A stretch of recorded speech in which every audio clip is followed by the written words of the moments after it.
Katika ulimwengu wa kisiasa ambapo nguvu za kisiasa na kijeshi zinaamua mwelekeo wa historia, kauli za viongozi wakuu hubeba uzito mkubwa kuliko maneno ya kawaida. Rais wa Urusi Vladimir Putin hivi karibuni amezungumza hadharani kuhusu hatari inayoongezeka ya majaribio ya silaha za nyuklia.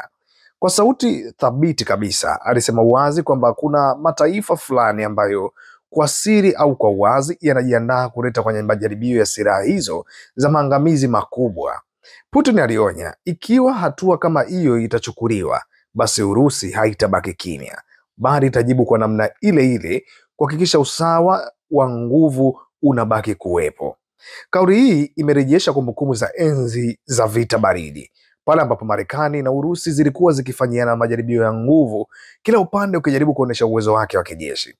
Tukio la nyuklia linarejesha tena mezani, na kwa ulimwengu unaokumbwa na migogoro mingi, ujumbe huu ni onyo kwa wale ambao wote wanaochochea mipaka ya silaha za maangamizi. Lakini si tu kwa silaha za nyuklia. Putin alizungumza kwa uchungu juu ya mgogoro wa Gaza. Katika hotuba yake aliweka wazi kwamba eneo hilo limegeuka kuwa makaburi makubwa zaidi ya watoto duniani. Maneno haya yameacha alama mzito kwenye mijadala ya kimataifa, yakieleza macho ya dunia kwenye mateso ya raia wasio na hatia, hasa watoto wadogo.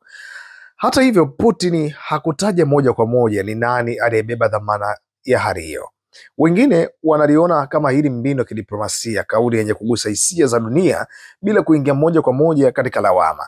Kwa upande mwingine, kuna wanaona ni njia ya kuonesha mshikamano wa kisiasa na kuimarisha nafasi ya Urusi kwenye majukwaa ya kimataifa. Ujumbe kwa dunia. Kwa hiyo, katika siku chache tu, Putin ameweka mezani masuala mawili makubwa: hatari ya kujirejea kwenye mbio za silaha za nyuklia na mgogoro wa kibinadamu unaoendelea huko Gaza.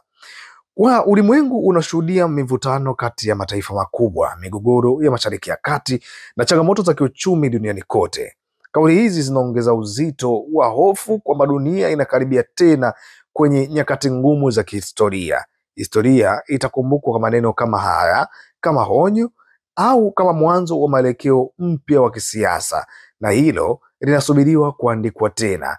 Bwana, hotuba ambayo imetolewa na Vladimir Putin siku ya jana imeacha watu mdomo wazi kwa maneno yake ambayo mengi yalikuwa yamejaa ushujaa, lakini pia misimamo mikali ambayo ameendelea kuionyesha katika hotuba hiyo, akiwa anajibu maswali mbalimbali aliyokuwa anaulizwa na waandishi wa habari.